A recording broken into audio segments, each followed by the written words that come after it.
right. IG live time. I said I'd do it at 9, between 9 and 10, but yeah, you know how that goes.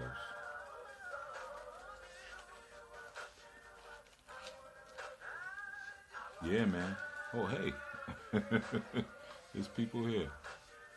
That's how that works. All right. Okay. So the comments come. So you can tell not only how, but I've never watched anyone else's live. Okay. Wave. I guess the wave means you're here. All right. Cool, cool, cool. Yeah. Yeah. All right. Okay. People in here. Huh. Look at that. Well, talk amongst yourselves. Yeah.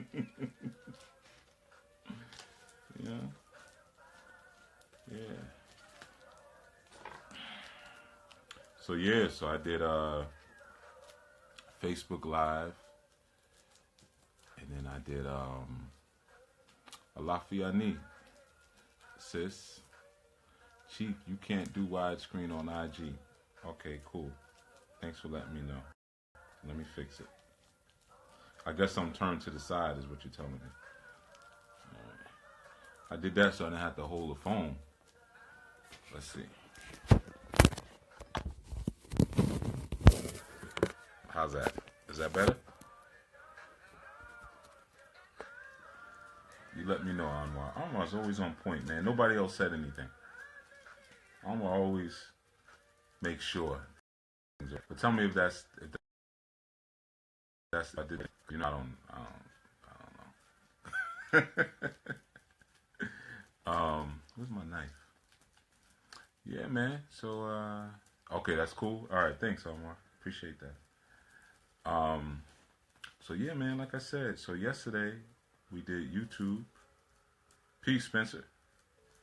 And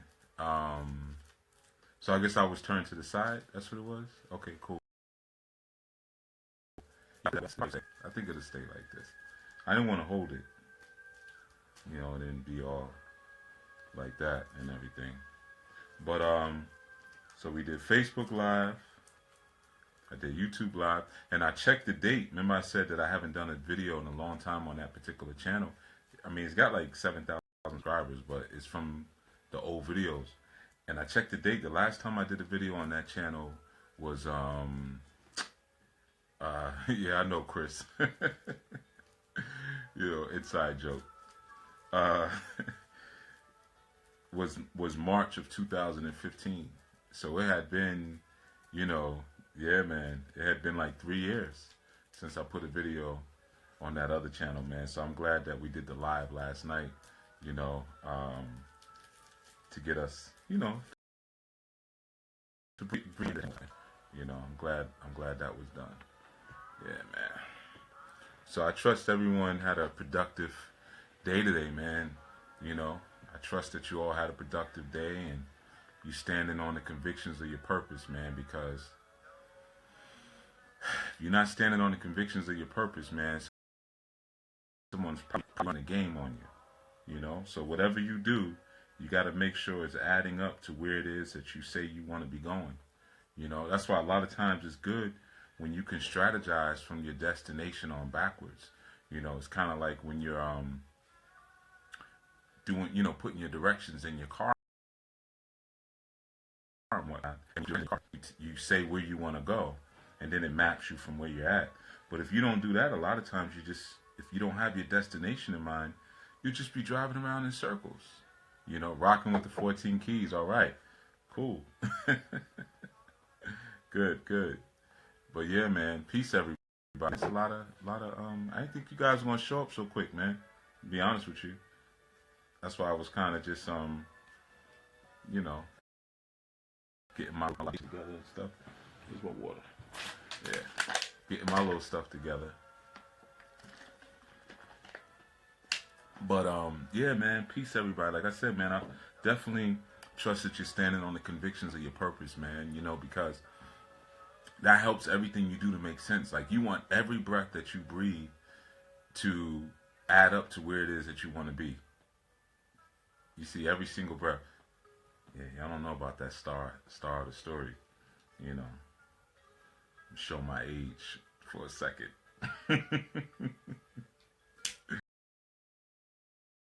The star of the story. This song right here, boy. You know, but yeah, man. So purpose is important, man. I mean, I ain't called to talk about purpose or anything like that, man. But I'm just basically wishing everyone a productive and fruitful day, and trust that, you know, when you decide to lay down tonight, man, you'll lay down knowing that every breath you took led you closer to where it is that you want to be, where it is that you're going, man. Because remember, the breath is spirit. We spoke about that last night. Inspiration, inspire. Inspire means to breathe into, you know. So just like life is given, you know, or souls are imparted, and people are animated through the breath of life, or what we call emi, you know, or the ruach, you know. It's the same thing with your life, man. When you're speaking breath into everything that you're doing, then everything that you're doing becomes way more purposeful. Oh, I got hearts, man, for the hearts.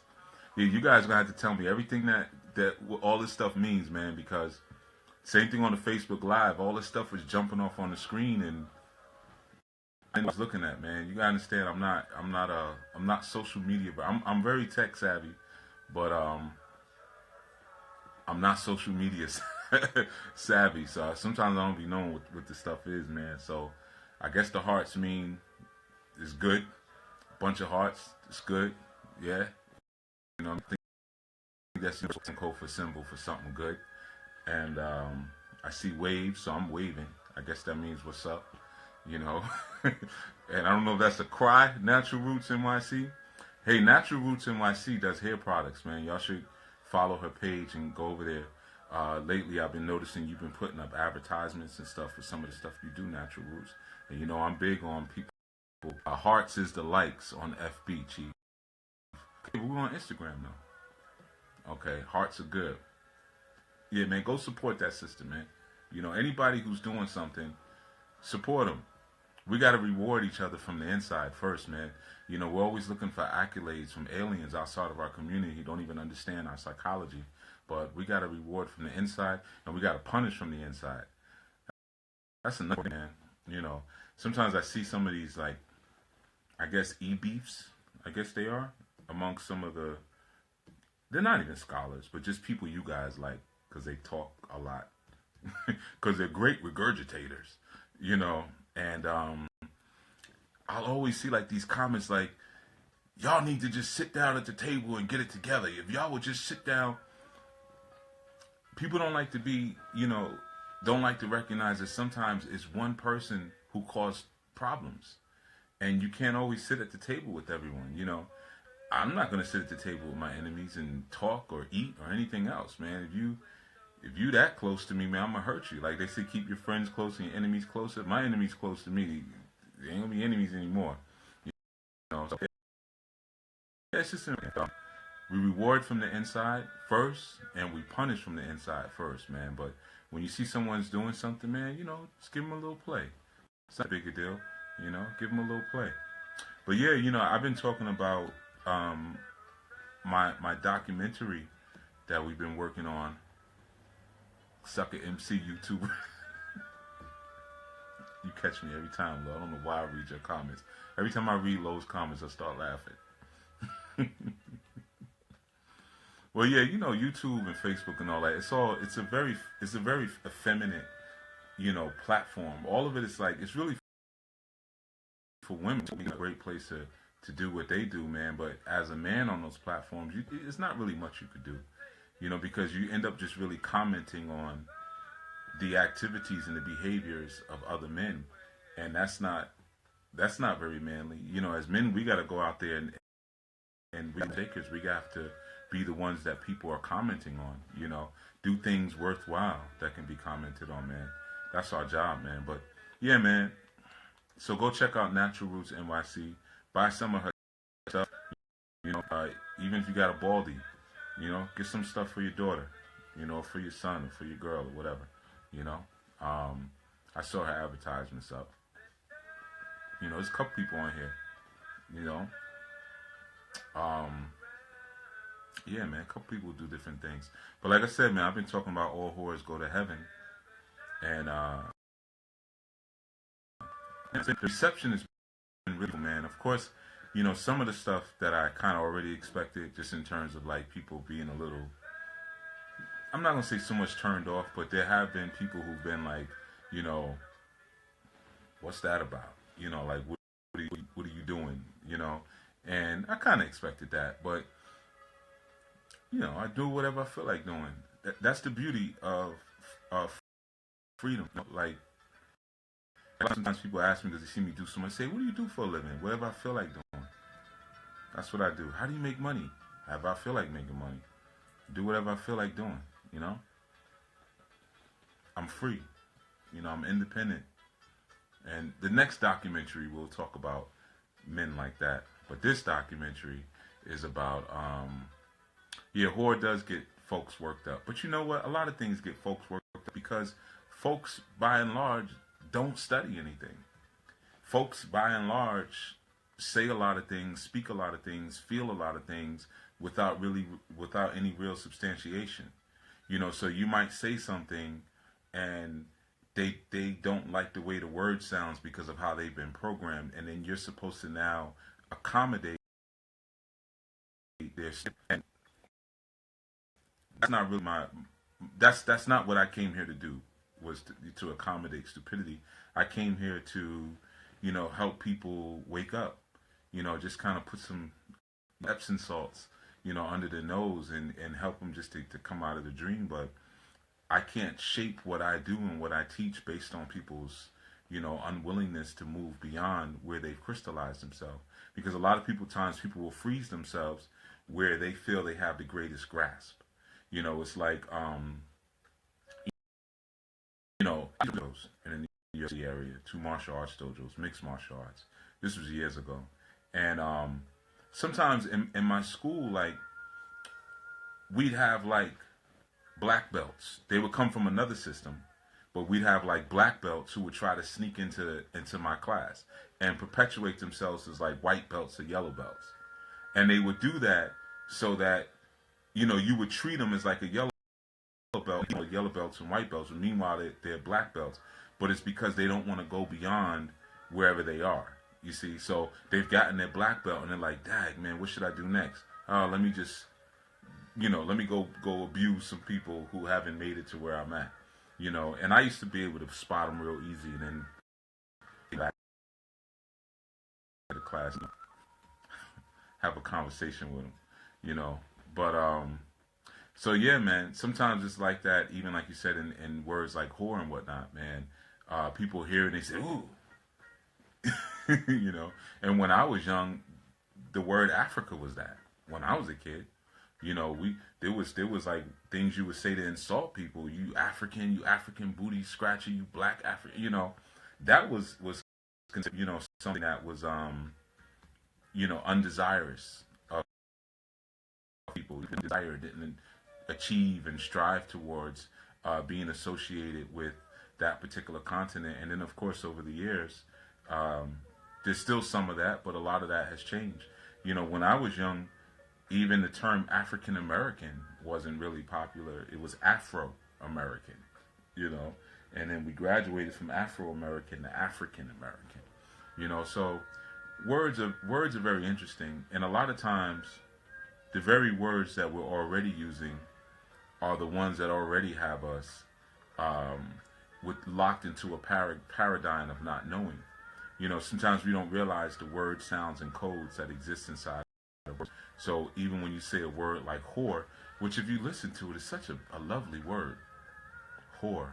Like listen to what it does to your mouth when you say it's just like a beautiful exhale. Whore. You feel that? Like try it. Try it while you're there. Whore. What could be so bad about a word feels like that in your chest? Whore.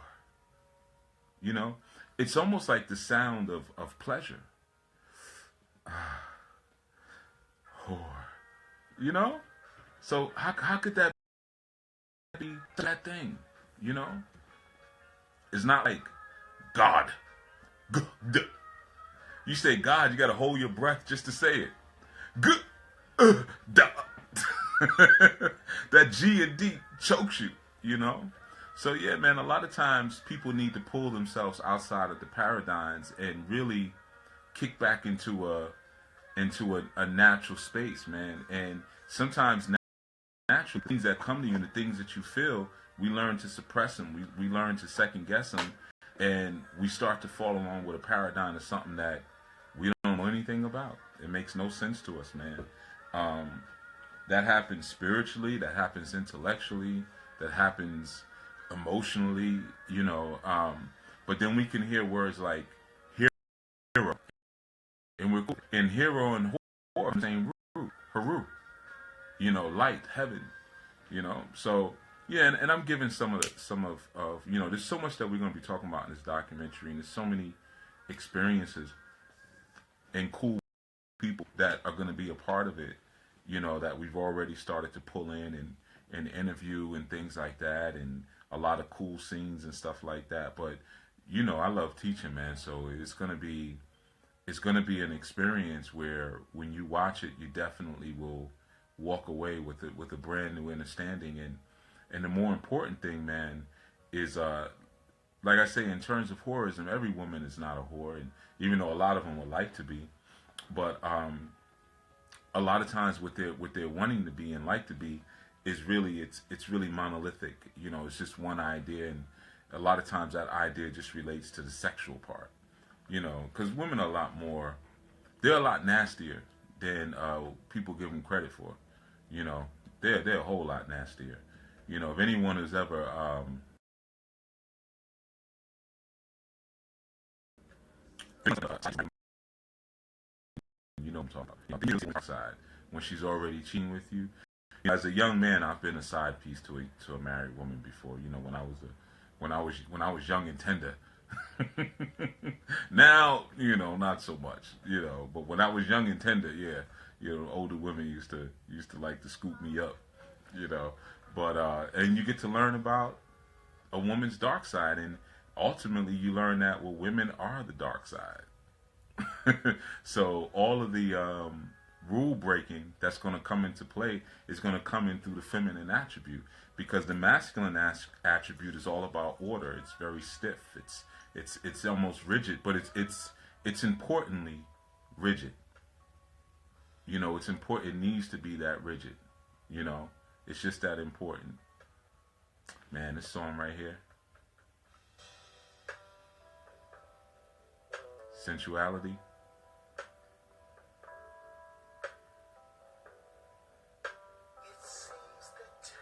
Let me tell you something about this song. One time, I was in a real meditative space, man, and I think I was driving back up from Richmond. I used to do a lot of work in Richmond and Richmond, Virginia, and I pulled up into my driveway, and just the stars aligned. This song, I was playing this song, and it hit me in a way where I couldn't get out of my car. And I must have pulled into my driveway maybe about 8, 9 o'clock at night. And I put this song on repeat and literally played it until the garbage men came the next day, that was about 7 a.m. And stayed up the whole time in meditation with just didn't fall asleep, didn't doze or anything. Stayed in meditation, listening to the Isley Brothers' Sensuality over and over and over and over and over and over and over again. Yeah. Sometimes certain sounds hit you at a certain time based on certain things that you're doing, and you know, they take you to a place. You know, it's it's a form of psychedelic. When you can align things up in a certain way, you're basically creating codes. You know, so your codes have so many different elements. Peace, Randy. The codes have so many different elements in it, and it can be sound, it can be music, it could have been, you know, definitely the comfort of that vehicle too, because that was my white Benz. that thing was like, I used to love taking trips in that car because it was like sitting on a sofa. So I drive over to Richmond or drive all the way to Florida, and I'm not a little person, so a car with a big seat is like it's like a plane, man. But I would ride through and just kind of be able to lean to the side, lean this way, because it was so when you're meditating, being in a comfortable position is important too, man. But there's all kind of ways sometimes that portals are triggered, So when this song was playing, and the combination of the drive and then coming into my driveway, and that time of the year, and all the codes, it was like the equals that, So yeah, man, meditation doesn't always have to happen in silence, and a lot of times there's a prep. Like I always tell you, life is the magic ritual. So a lot of times people are looking for all these ritualistic experiences to join it. They don't understand that every single day is the ritual. Everything you do, man, the colors that you choose to wear, the words that you choose to say, the people that you choose to put yourself around are the formula. The people are the formula. So that's why you contract with your formula. The food that you eat becomes a part of the formula. You see? The people that you love, the people that you love are a part of your formula, because love is a connection. It's an interlocking, I'm that with someone today about the Sephiroth of Tiferet in our Kabbalistic. Tiferet is beauty. It's that middle point in the Kabbalistic tree. If you look at the tree properly, you have two Sephiroth above, two Sephiroth below. You have and Kether. You have Da'at. Excuse me. You have Da'at in Kether above. You have Yesod and Malkuth below, right? But everything drips down from Kether. So it goes from Kether to the hidden Sephiroth of Da'at. Then it goes down to Tiferet. Then it goes down to Yesod, to finally it hits Malkuth, or what we call it. So they're all different forms of the same thing, because they exist within that same line. You see? So a lot of times when you're experiencing people, or you're loving and you're connecting with people, or you're being the connecting point, man, sometimes it's a straight line of people who are doing the same thing. Y'all are all wearing the crowns in different, man. I've been in rituals before where I've been with Caucasian dudes, Latin dudes, natives, continentals, and we're all the same guy, but on different spectrums, on different spectrums, but we're all actually the same person. So I'm doing what I'm doing for my nation, they're doing what they're doing for their nation. We all have a similar type of perspective and outlook. However, we're very much committed to our people and our culture and what we're doing. You see, that's a form of the crown going through different dimensions going down. You see? And when you really get to understand it, you'll learn that it's actually all the same person. Just choosing different experiences. But it's this because it's the same energy that drips down. And it says, hey, let me go be this guy. Let me go be that guy. Let me go be that guy. So it's actually, you're just looking at a mirror reflection of, So the whore thing, man. The whore thing, didn't you? So the whore thing, man, is important because, she represents the archetypical energy of what feminine devotion is, man. But it just expresses itself in a higher and archetypical space, and then it falls down from there. And not everyone and not everyone is necessarily designed to function at that level of the archetype, but they can function at other places. They can peace, you Rushla, but they can function where they fit in. I didn't know. That's kind of cool, man. Peace, everybody. Make an old man feel good. But yeah, man. So when you're dealing with those energies, man, You're really looking at a reflection of one thing, man. And no different than when you're looking at a family line. When you're looking at a family line, you're going from the authority of the man to the dominion of the woman to the forcefulness and understanding of the children. See, that's the line. You see? And whores maintain that line. Whores maintain the line. It's one of the reasons why they're the ones who get to go to heaven. At some point, every woman has to pass through that. It's just like manhood. At some point, every man has to test his mettle. METTLE, that metal. But they have to test their constitution, whether it be in a physical fight or whether it be in a political fight or a legal fight or an emotional battle or a psychological battle. But every man has to connect with the moment where they expand beyond what has been given to them or what the last man has given to them. That's one of the tenets of manhood is expansion. Because manhood itself is constant expansion, whereas feminine itself or femininity itself is constant retraction into the void. So whereas she's pulling, oh, you like that song, huh? Yeah, she's pulling. He's pushing. And it's that push and pull that creates everything, man. And when you're dealing with that horism, man, when you're dealing with that vibration, you're dealing with situations where, like, she's so in tune, she's so in tune to what it is that she's supposed to be representing that controls the dominion of that palace, man. A lot of times, some women are so, like, I've met women before who just love being in the background. They love being in the shadows. And there are some who love to be out front, right? And, like, I'll give you an example, man. A good brother of mine sent me a picture of his sister the other day. And, she's a bodybuilder.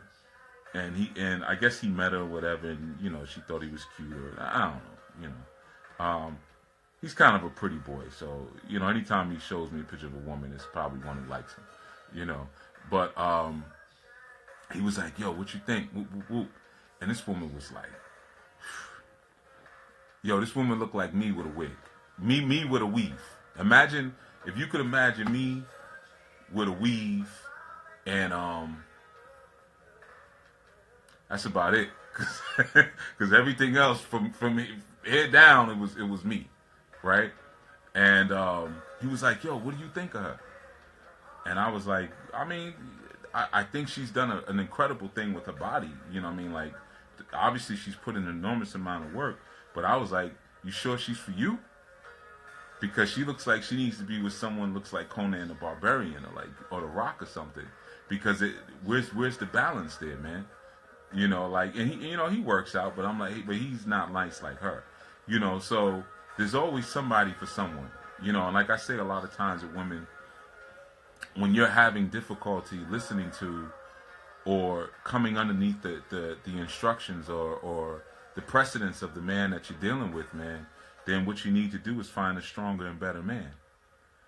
No one should have to break or compromise their value in order to be with another person. But sometimes you might have to just look at it, man, and say, you know what? I need someone who's bigger and badder, bigger and stronger. Like I was saying last night on, what was I on last night? YouTube. I was saying on YouTube, like, I don't follow women. I never have. That's just, I'm not into that. I don't do that. So based on that, the women that I deal with are going to be women who want to follow me. That's one of the key things that makes her attractive is the fact that she's cooperating, because I already have a mission. Like sometimes you meet women and they say, I want a man who wants to build with me. And it's like, if he's still trying to build, something's wrong. It's supposed to be built already. You're just supposed to come along and manage.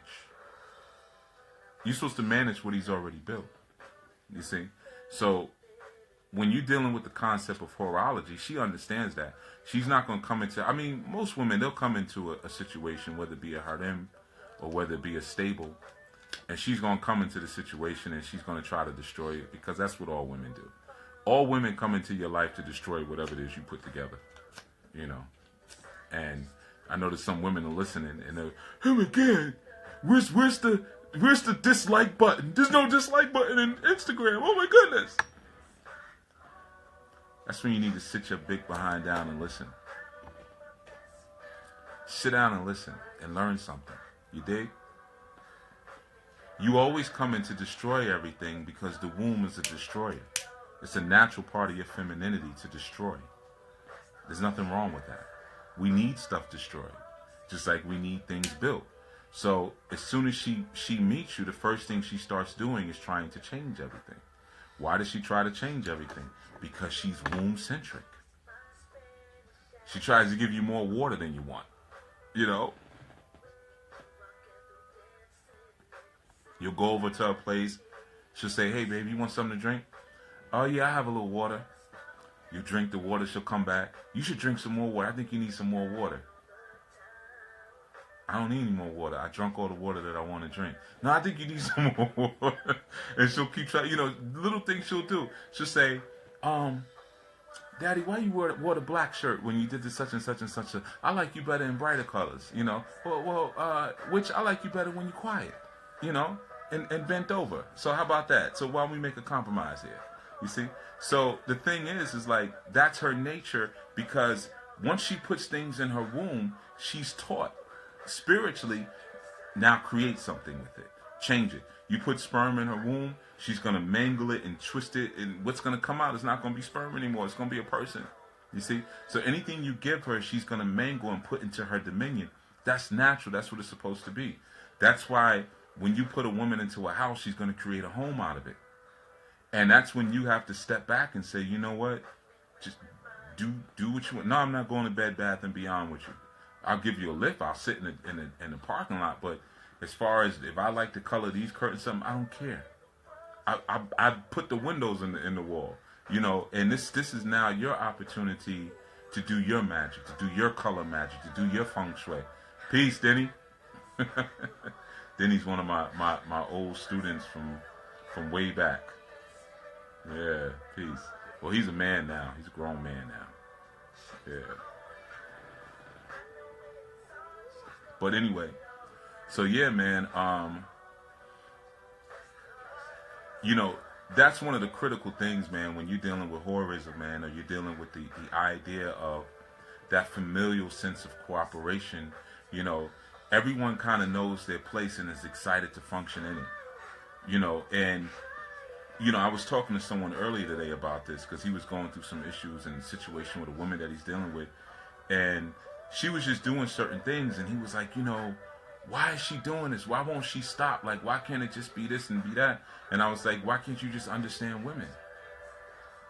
You know, what you say, Chris? At the conference, you gave a Yoruba word that was very close phonetically to Abuka, which you said represents death. I've seen Abuka also represents leopard secret societies. Is there any connection? Chris, we're not even talking about that right now. What you doing? And I didn't say Abuka. But aside from that, we're not even talking about that right now. Why you always do that, man? I'm going to get on you, Chris. Because Chris is a nice guy. I'm taking you on a certain ride, and people are on this ride and they're learning something, and now you asking me about Yoruba words. This is why the game is sold. You see, it's not really supposed to be told. This is why it's sold. Because then after a while, people start to feel entitled to the game. So they jump on the feed like, hey, Chief, tell us about yourself. No. How about that? No. All right. You're going to go on this ride or not. We talking about whores. That's what we talking about tonight. I'm not talking about Arisha. I might mention something about Arisha or whatever, but we're not talking about that right now. If you want to ask me something about some hoes, if you want to ask me something about women, if you want to ask me something about relationships, maybe I'll answer or maybe I won't. But That's the vein we in. I'm not going to break down the word I said was abiku, not abuka. So we ain't gonna talk about that right now. All right.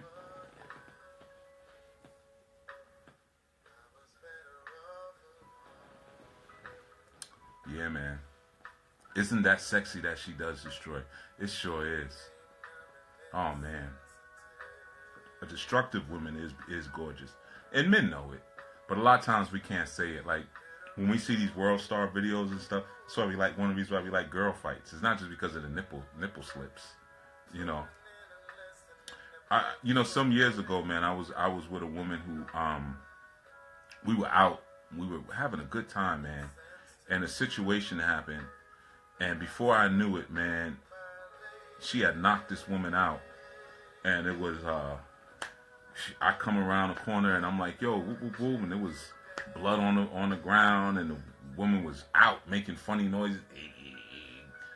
And I said, what did you do? She said, she was da da da da, and then she put her hand in her face. So she was like, Daddy, I cracked her. Like, Daddy, you know me, I cracked her. So I was like, come on, we gotta go, right? So we're in the car, and I'm like, what's wrong with you? And she's priestess of Shango. But hey, what do you expect, right? I did the initiation, and me and some other people. So I'm like, will this document discuss heterosexual anal sex? I know women who only want that. No, I'm not going to probably talk about heterosexual anal sex. All right? Y'all always do that. When I'm talking about one thing, y'all want to throw everything in it. When you talk about putting thumbs in buttholes at the same time, and I can't talk about everything, man. It's not a 10-hour documentary. Maybe somebody will talk about heterosexual anal sex. That's not on my particular speaking point list. You know what I mean? Dookie sex. Dookie love.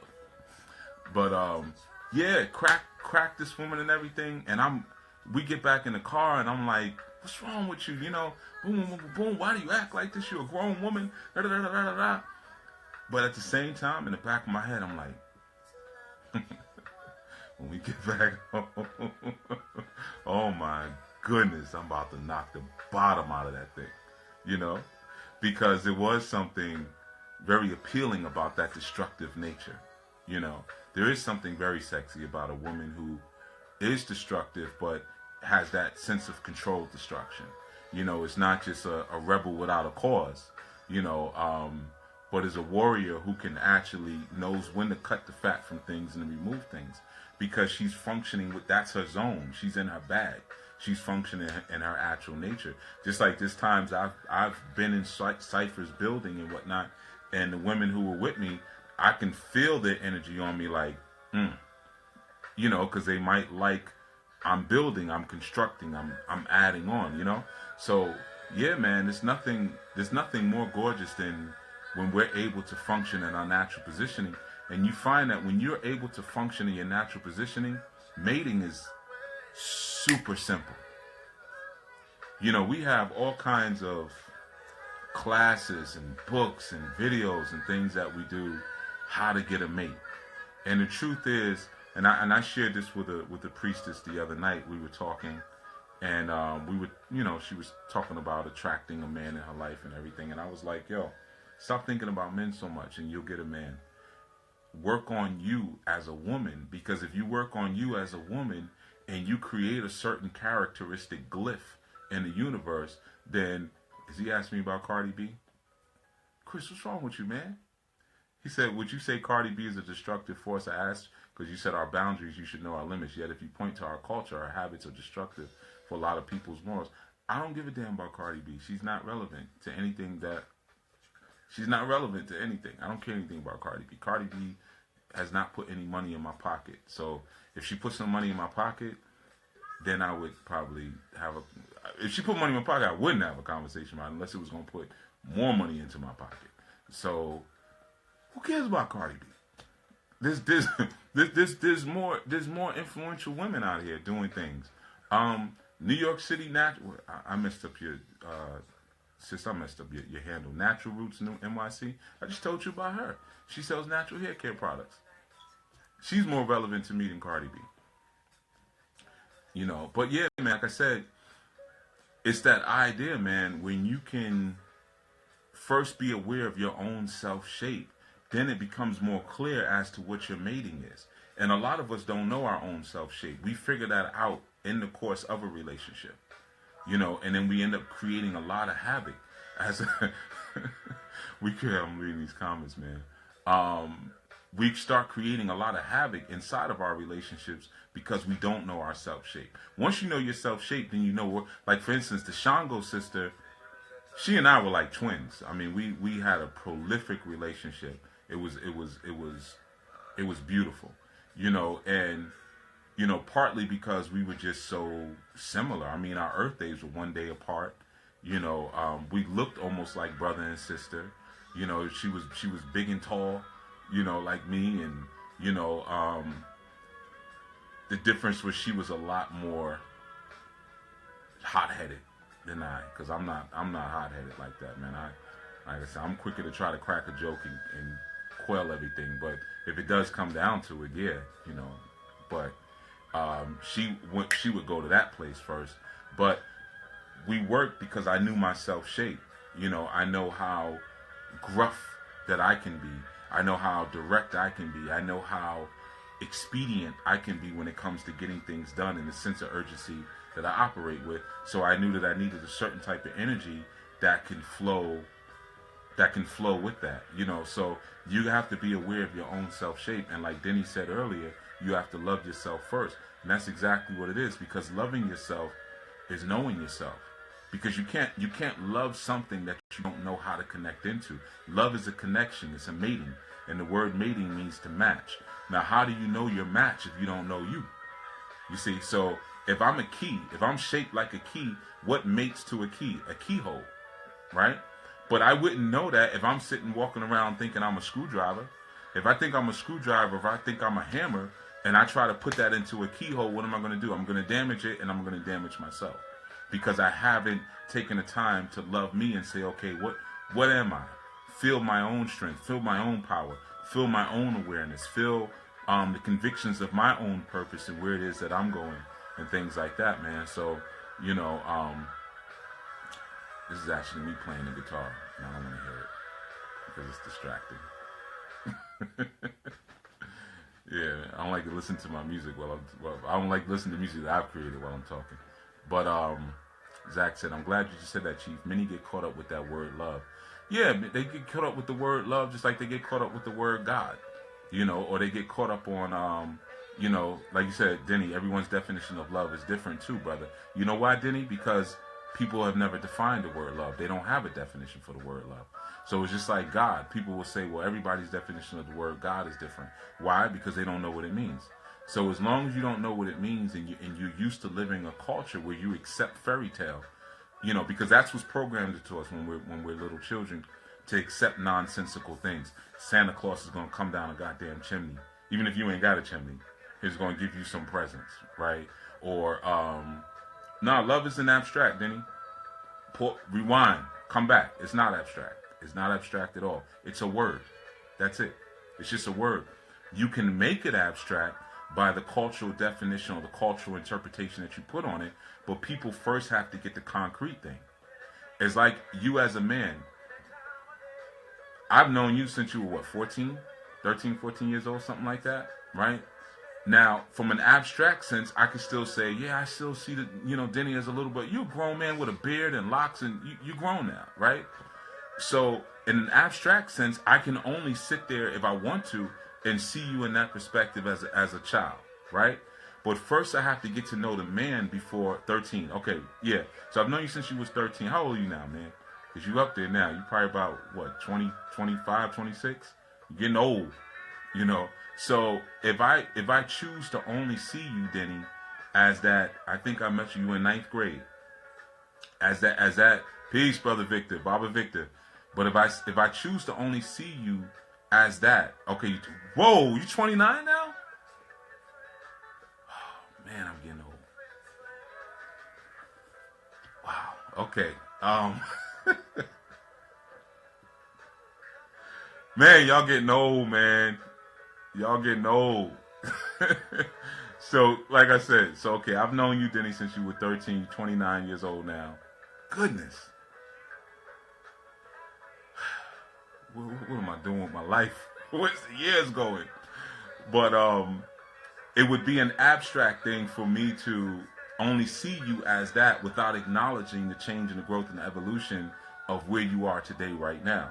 So first I have to acquire definition. I have to gain a definition, a concrete definition, and then I can say, yeah, I know you're 29 and you're a grown man, you're pushing 30, but you're still that 13-year-old kid writing rhymes in my class. Like that's who you still are to me. You know? So it's the same thing with words like love, whore, God, even Africa, all these different terms, people will ascribe a feeling to it without doing the actual scholarship.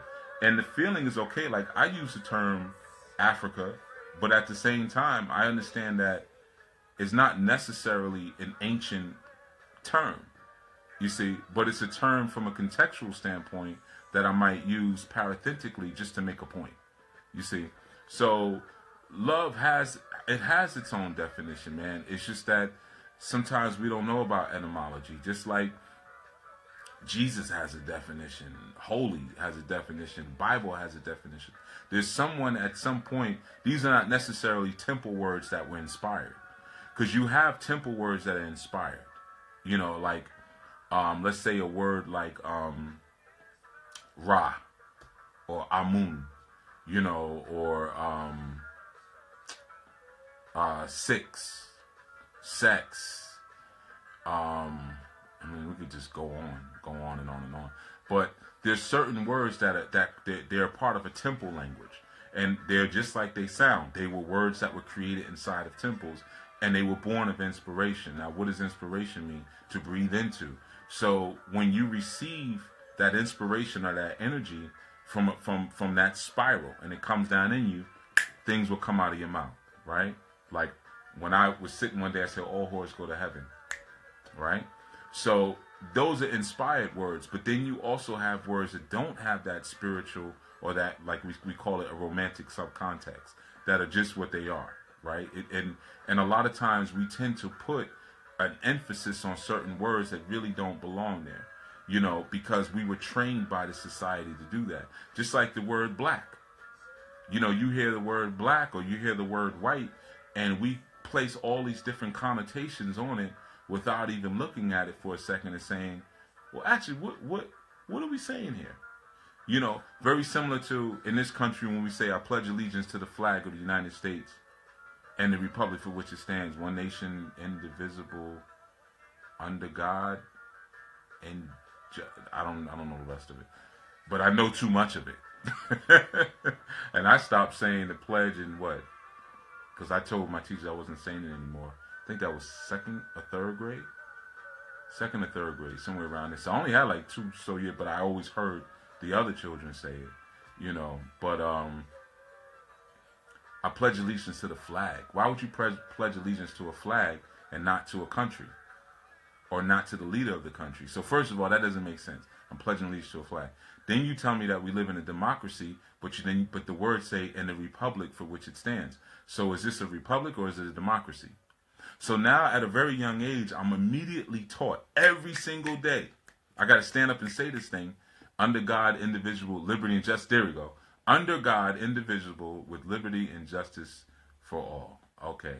So under God, but there's supposed to be a separation between church and state. So why are we talking about God when we're making a pledge to the state? And in fact, to a flag. None of it makes sense.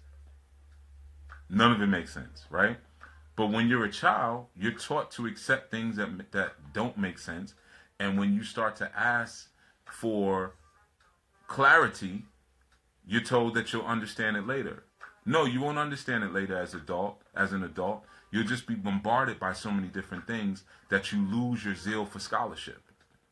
So you'll say, yeah, that's just what people do. It doesn't mean this or it means that. It's just what it is, right?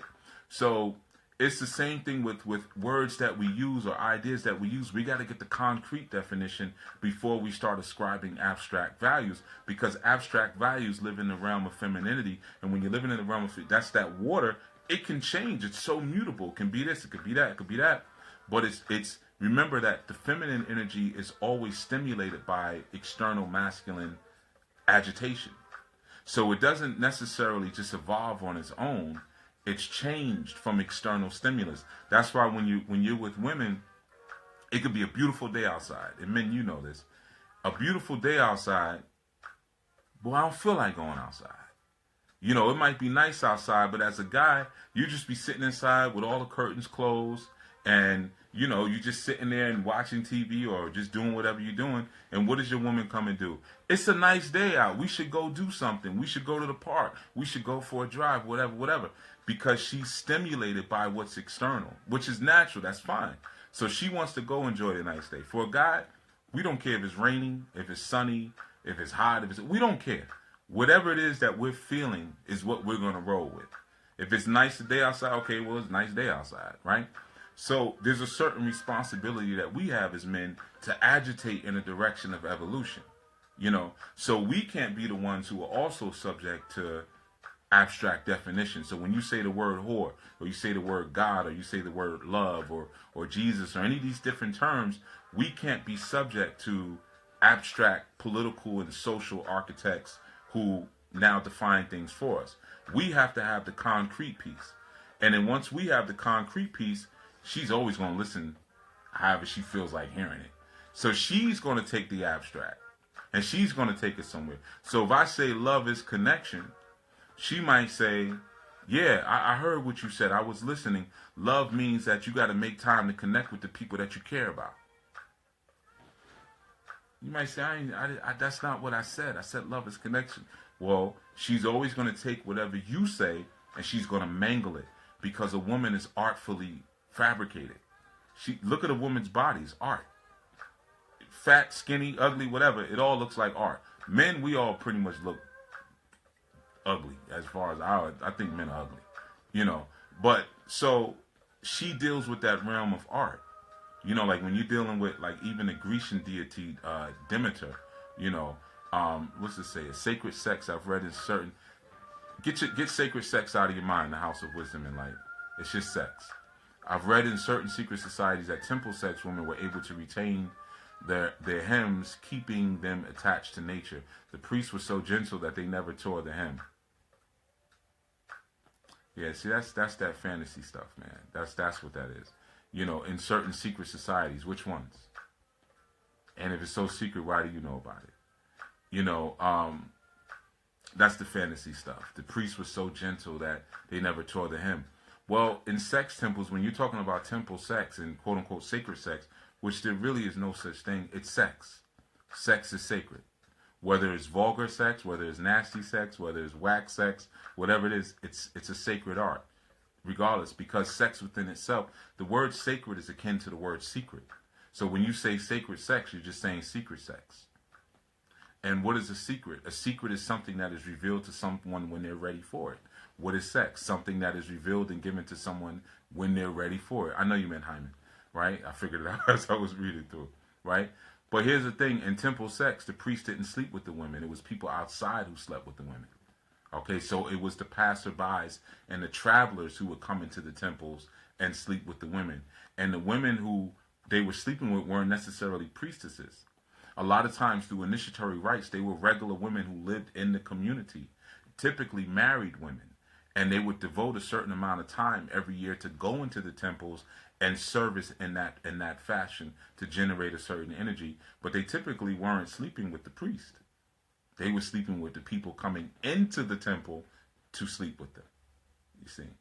So a lot of times some of these, you know, some of the texts you may read and stuff like that, man, they try to create a real, like, fantasy kind of environment, you know, when they talk about these things. And sometimes it pulls you away from the very natural things that you're already doing that is related to sexuality or whatever. So like when I was talking about the whorism, because you know I'm always going to come back to that, because that's the theme right now. All whores go to heaven. We look at the word whore and we say, oh my goodness, but we don't look at that and have the same reaction with hero, or with horis, or with our, or with Heru, or with Kansu, or with Jesus. And they're actually all the same word. Or war. Yeah, let me not forget war. War, our, whore, Heru, Horus. It's all the same word. You see? So and so when we start to understand that, we understand that, okay, well, this idea of the whore is not new. And it's not necessarily a salacious thing. You know, when you start to study it, even in etymology, the furthest usually you can get is Sanskrit. And it will tell you that it comes from the root word kora. And kora means desire, right? But it's older than Sanskrit. You know, it's very similar to the word lust, right? When we look at the word lust, we say, oh, lust. Because, the Bible says the man who has lusted in his heart has already committed adultery. So we look at the word lust and we say that's horrible. But then when you buy some Pledge cleaner and you wanna clean your your wood table, grandma's wood table that she passed down to you, you want it to have a luster, and it tells you on the can, polished to a beautiful luster, because polishing and luster are very significant to our spirituality. What is it to lust? Lust just means to shine, like luster. So when you're lusting after someone, you're lusting them because of the light that's inside of them. That's what's causing you to lust. You're attracted and drawn in by their light. Now, if we know that the word whore comes from Horus, which means heaven or light or that which is above, then we understand that the value of the whore, what fascinates us about the whore, is that she's filled with light. You see? So because she's filled with light, we lust after the whore. You see, well, who put the light in her? You see, now that's for the next documentary. But the light was deposited in her by that individual who she said, okay, hormones, good one, Denny, I saw that. By the one that she committed herself to. And committed herself, meaning committed her heart chakra to. Committed her mind to. Not her vagina, because that's why I tell guys, when you're having sex with women, don't ever ask her who it is. Don't play yourself like that. Yeah, this is good, right? Who's it? Whose dinner is it? Or if she says, "It's yours, Daddy. This is your thing." No, it's not. No, it's not. She was sitting on that thing way before you showed up, and after you leave, she's still gonna be sitting on top of that thing. And she might have to go through her phone book. She might be like, whose is it? Let me see. It's my passport. But she might be like, it was such and such as in 94. And, at the end of 94, it was so-and-so. In 95, it was a lot of people in 95. That was a good year. Don't ever ask her whose it is. Just be happy that you're having the moment. Be in the moment and just enjoy what the moment is giving you, But, yeah, man, all whores go to heaven because heaven is light. Horus is light, And for those who are working behind the scenes on the film, don't forget, I know they're like, oh, he's giving a lot away. Don't worry about it. There's so much more. So much more, This is just the base stuff. We're only just dealing with one word. We haven't even really gotten to heaven too much, Show me the badge facts. For what? Remember, a vagina or a womb is undifferentiated matter, so it goes back to the state that it was in after it finishes doing what it was doing. You gotta always remember that about a vagina. So that's why a woman could be 50, 60 years old, and you get it inside and be like, ooh. All right, Miss Gladys. I wasn't expecting this, Ethel. Because it's undifferentiated matter. House of Wisdom and Light says there are paradigms that built on duality. For example, John Blaine's The Science of Love. Is all that stuff just trash? No, none of it's trash. Nothing is trash. Nothing. Even the wrong stuff isn't trash. Even the stuff even the conspiracy theories that are made up and don't go anywhere isn't trash, because it opens up your awareness to another way of thinking. That's the greatest value of it, man. So no, nothing is trash per se unless you make that determination. But no, Then he said, do all whores go to heaven? Sex isn't a bad thing. Well, what's bad? I mean, nothing's really bad. And right now all of you are having sex. Because as I'm speaking, you're having a conversation with your higher self and saying, is what he's saying make sense? Has Chief lost his mind? Is he still smart, or is he dumb? Whatever it is. But you're having that conversation, and that interaction, that intercourse that you're having with yourself right now is sex. Your higher self is communing with your lower self. Is that bad? So nothing's bad, man. Anyway, yeah, go to the Kickstarter, because I got to get out of here. Support it. All whores go to heaven, man. Support it, support it, support it, support it. All whores go to heaven. I'm out.